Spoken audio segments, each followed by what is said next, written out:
Hey everyone. So this is a perfect recipe if you are trying to do the low carb, high protein kind of thing. Perfect family recipe. It's very family friendly. It comes together in minutes, especially with a few key things. And so we're actually going to do all of our prep real quick. And I meant to have bowls ready for that. And this is a recipe, especially if you're not trying to teach it, absolutely hands down 30 minutes max to get this started and to the table. It is also a recipe you could very, very easily prep ahead.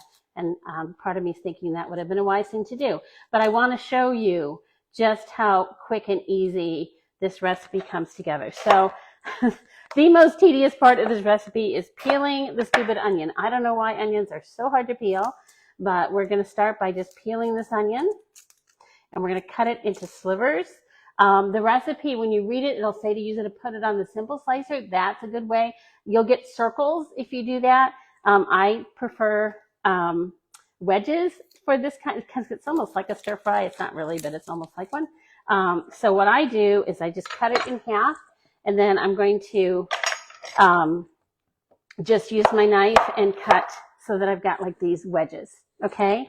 Because that's just how I like it. But you get to do you. If you prefer to slice it on a slicer, that works. You can also chop it up if you don't want the bigger pieces. But it's kind of like it's not really a stir fry, but it's certainly the veggies are presented like you would in a stir fry. So that is the onion. So that's all ready to go.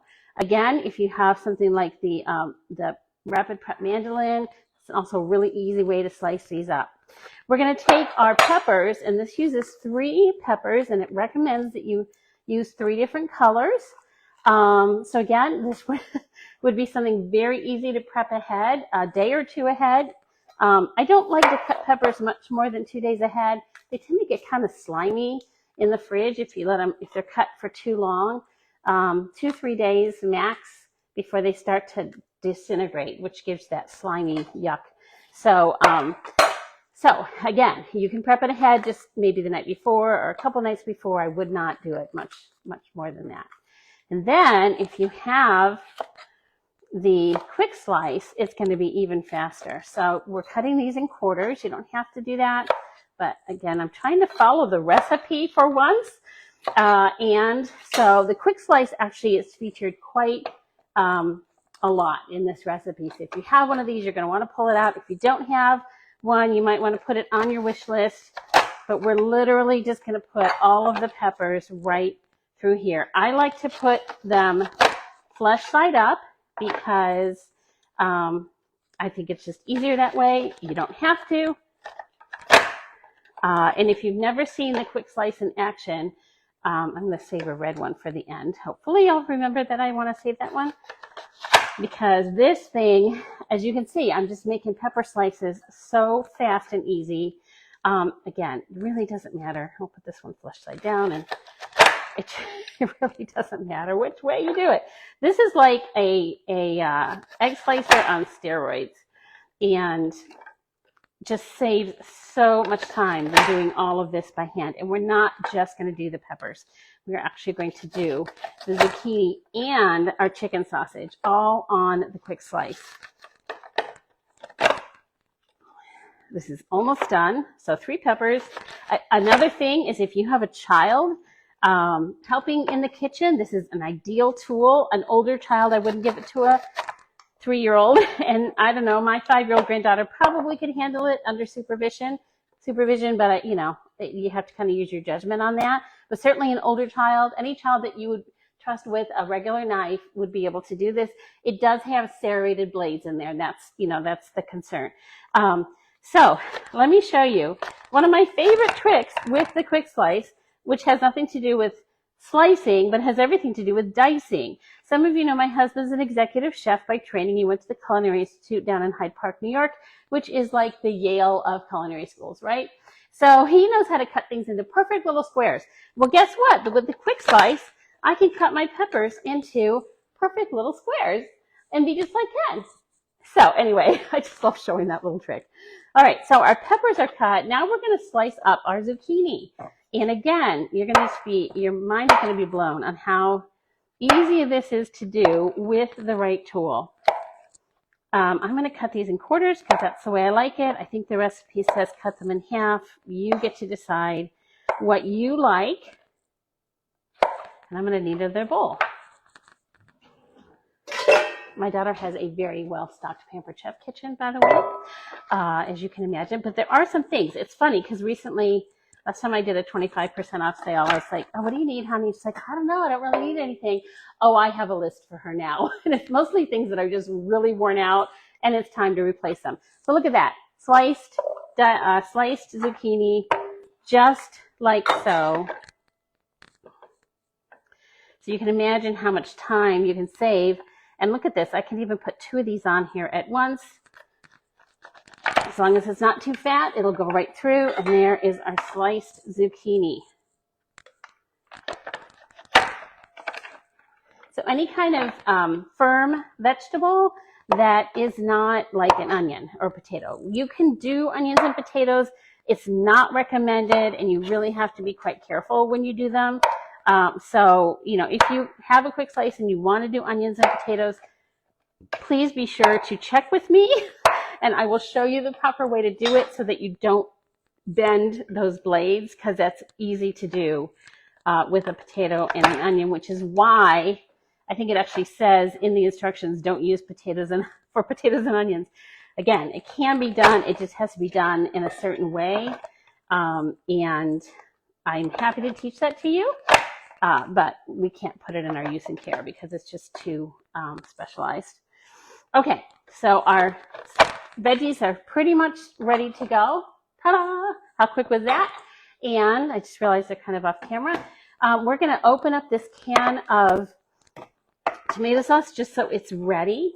And then I need to grab my chicken sausage because that's the last thing that we need in order to be sliced up and ready to go. And like I said, pretty much everything could be prepped at least a day or 2 ahead of time. Everything but the peppers could be prepped 3 or 4 days ahead of time. So if you're the kind that likes to do all your prep work over the weekend, I like to spend a couple hours on Saturday when I can doing all that kind of prep work. Then either, where'd the scissors go? Go. Either plan to have this in your menu early in the week, or just don't do the peppers until later. This is a perfect recipe, especially if you're going to prep it ahead for that night where you would be so tempted to just do the drive-through. But if this is all ready to go in your fridge, prepped and ready, then seriously, this will be faster than the drive-through. Faster than the time it takes, and much healthier. So again, we're just putting the sausages. This is fully cooked chicken sausage. I like to get the plain Italian flavor. You can do whatever you want. If you want a little cute diagonal cut, just lay this on here diagonal. How cute is that? Okay. I am alone for the first time in like 4 weeks, friends, so I might be a little punchy tonight. Little punchy. Okay, this is done and ready to go in the dishwasher. Again, such a huge time saver. It's called the Quick Slice. It was hands down my most popular product back in the day of live cooking shows. Okay. We have some tomato sauce. Now I'm going to cheat here because I want this ready to go when it's time to cook. So I'm actually going to measure, because it's not very much. I need a half teaspoon of dried oregano and a 1/4 teaspoon of salt. I'm literally going to just put that on top of the tomato sauce there. Save a little extra step when it's time and it's ready to go. And my daughter's out of regular salt, so we're just doing this. 1/4 teaspoon. Which obviously I'm not actually measuring, but you can salt it to taste. It does call for red pepper flakes. I'm skipping that because I like spicy. I don't like this one spicy. And I know that most of my family would not eat this spicy. So again, it's in the recipe. You get to decide if you want to do it. So we have everything ready to go, and we're going to actually do this in the stainless nonstick skillet. Now, here's something fun. I'm going to actually move the camera closer now. This is my daughter's induction cooktops. You've always wondered if you've like, ooh, I've heard about induction, but I don't really know what it is. Now you're going to get to see one in action. Okay, so you can see it looks like a glass top, but it is actually magnetized. So I don't know if you can see that red line there. That tells that it's on. It will only work if the pan is on. So if I take the pan off, it stops, and I actually have to reset it. It'll give me a couple seconds, but if I let it reset or keep it off too long, see it's blinking now, I have to reset it or it'll just stop cooking. So I'm actually still kind of making friends with this this induction because I'm not accustomed to it, but it is a great option if you, especially if you have little people living in your house and you're terrified of people burning fingers on hot stovetops. That's why my daughter got it when the kids were really, really little, and she just fell in love with it, and it's pretty cool. This is where I'm going to stop following the recipe. Like, that's going to be a big surprise to most of you. We are going to actually just put the oil in the pan and saute it this way. All right, so this is regular Evo, so if you see it smoking, that's going to be why. If you've been around, you know I recommend cooking with the low-grade olive oil, and so it's smoking already. So that's why. Now you have a really obvious, and boy, did that pan heat up fast, huh? So we're going to put the peppers and the onions in, and we're just going to let them saute for just a minute.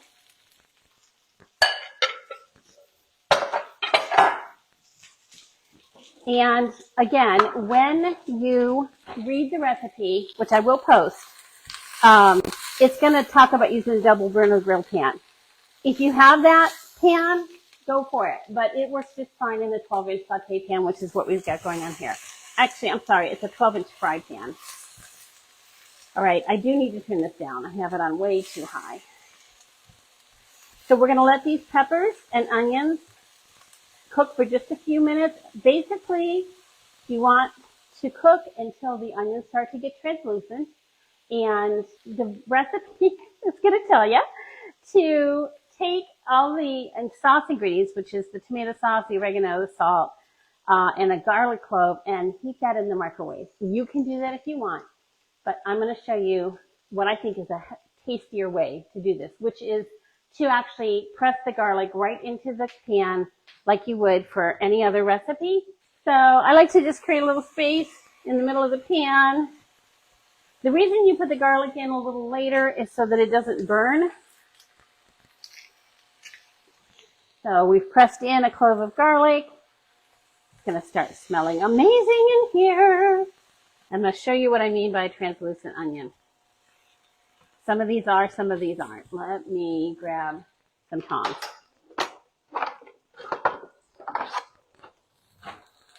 Whoop. Actually, this is a perfect one. Hopefully you can tell. This one's half done. So hopefully you can see where like this side is still very white. This side is starting to become what they call translucent. You can see that it's starting to become clear. So not clear, clear.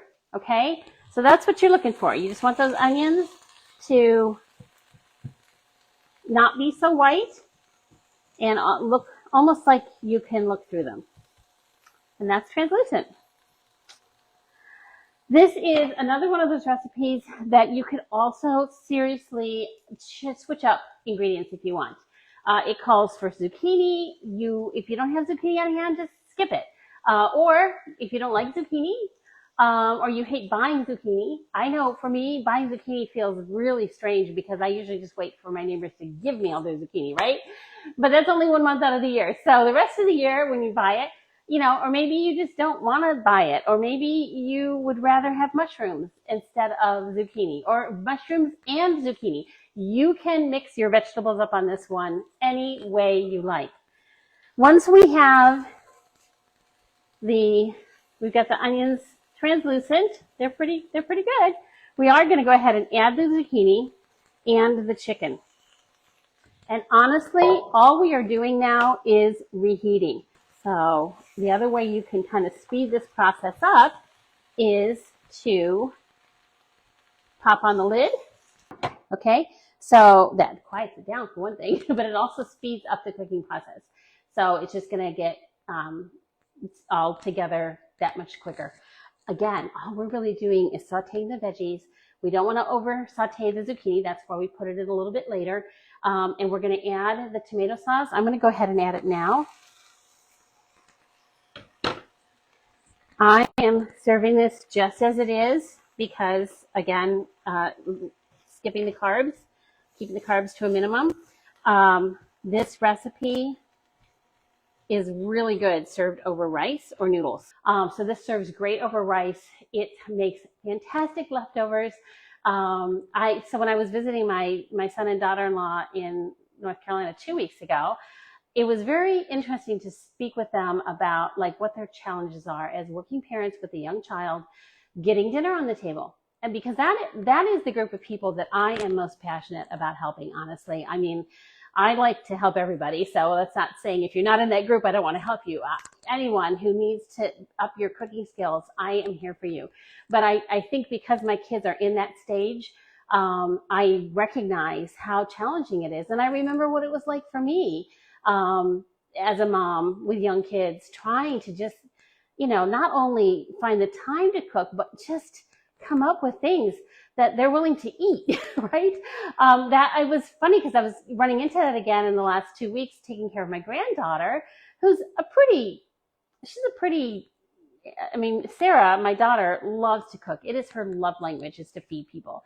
So she makes a diverse array of things for her family to eat, but they still can be really picky eaters. And so like last night when I wanted to do something a little more upscale, all really Cora wanted was tacos. And so that's what we had, which was totally fine.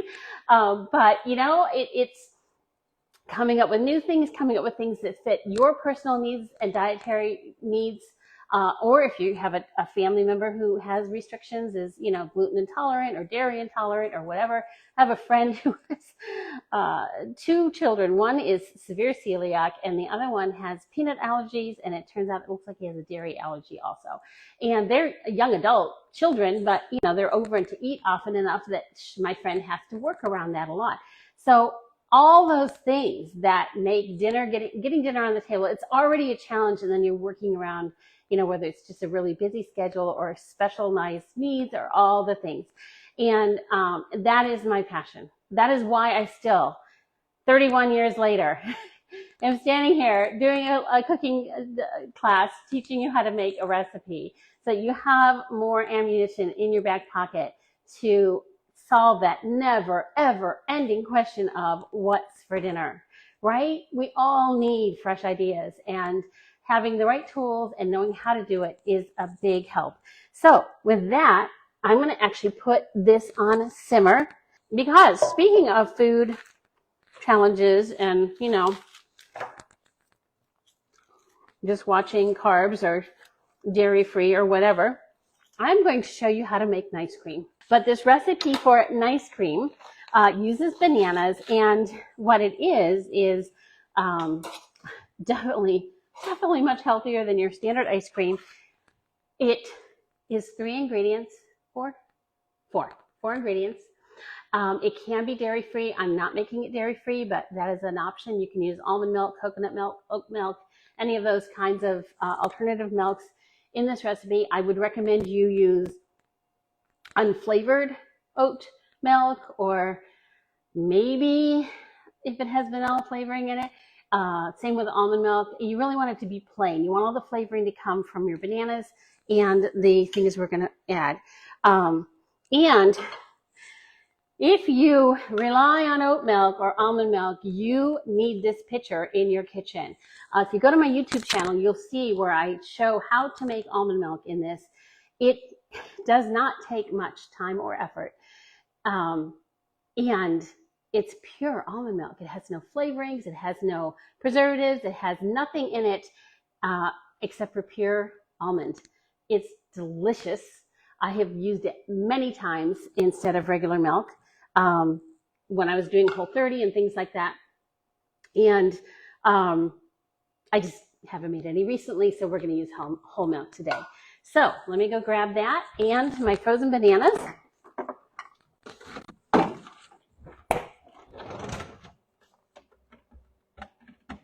Whoops.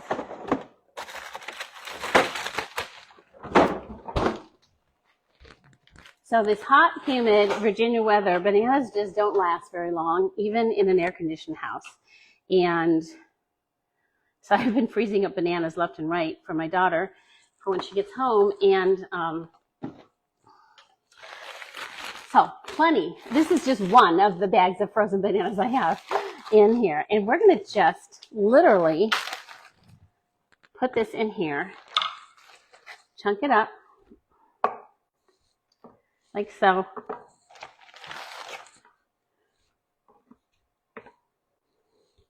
It says cut it into 1-inch slices. I mean, if you want to work that hard at it. I don't. Just, you don't want to put them as whole bananas. All right. We are going to add milk. Again, you can use alternative milk if you want to keep this dairy-free. Chocolate chips. You can use Lily's brand, which are a sugar-free chocolate chip. That will cut the carb down quite a bit, actually. I chose not to do that for a couple of reasons, but that is an option, okay? All right, and all we're going to do now is puree this. So I'm going to turn it on, and I forgot the instructions over here, so hold on.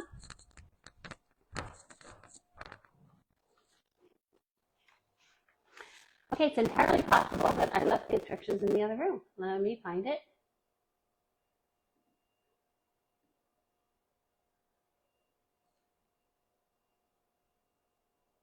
Oh, okay. Custom blend on speed 3 for 1 minute.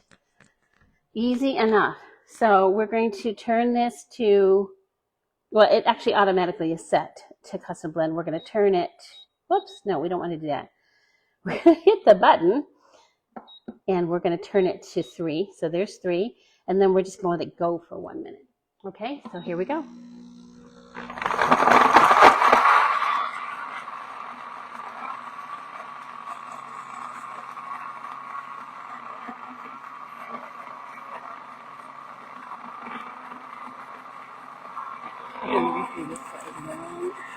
So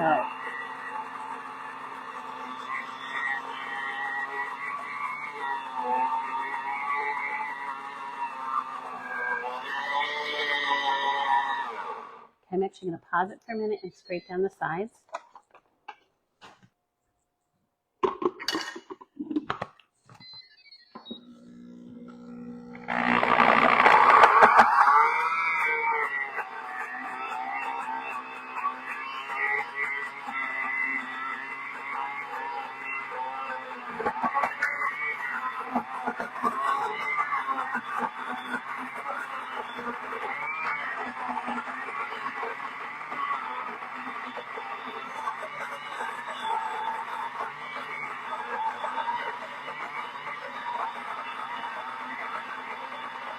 So it's just over a minute. You will know it's done when I don't hear it hitting chunky bananas anymore.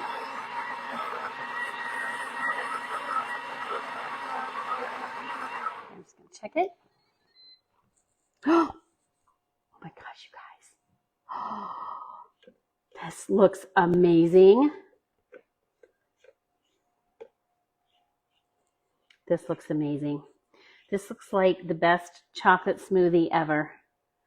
But in like, it looks like custard. I'm going to give it one more.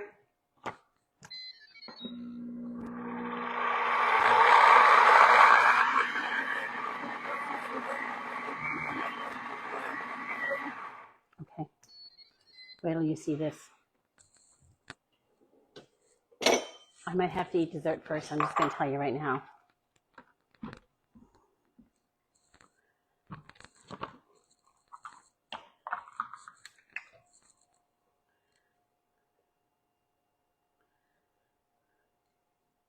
Oh my word. Okay, so it's a half cup serving. I have to keep to it to stay within my carbs for the day. I'm just going to take one taste.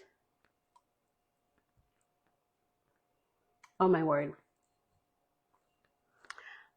You have to like bananas. It definitely tastes like bananas, but wow, that is amazingly delicious. All right, so I'm going to put the rest of this into a container and freeze it. See how it scoops out. I'll post pictures when it's done. This is done.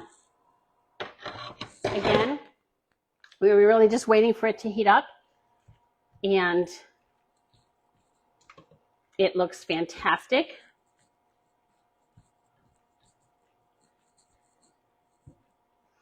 And look at all the color. Grab a. This pan does not have extra handle, but look at all that beautiful color. What a way to get your family to eat their vegetables, right? That is it. So look at that. We made dinner and dessert in less than 30 minutes from when I actually started cooking. That's pretty fantastic if you ask me. And I didn't have anything prepped. Remember, I had none of it prepped ahead. So think how fast you can make it if you've chopped your vegetables the night before or a couple days before. I hope you enjoy this recipe. I hope you, so thanks again for showing up, and please throw your comments as to what you think about both of the recipes I made tonight. Is this something you would do at home? And would you do it exactly as written, or would you change some of the vegetables? I want to hear if this is something that you would find helpful for you and your family. Thanks again for watching live, and I'll see you again soon. Bye-bye.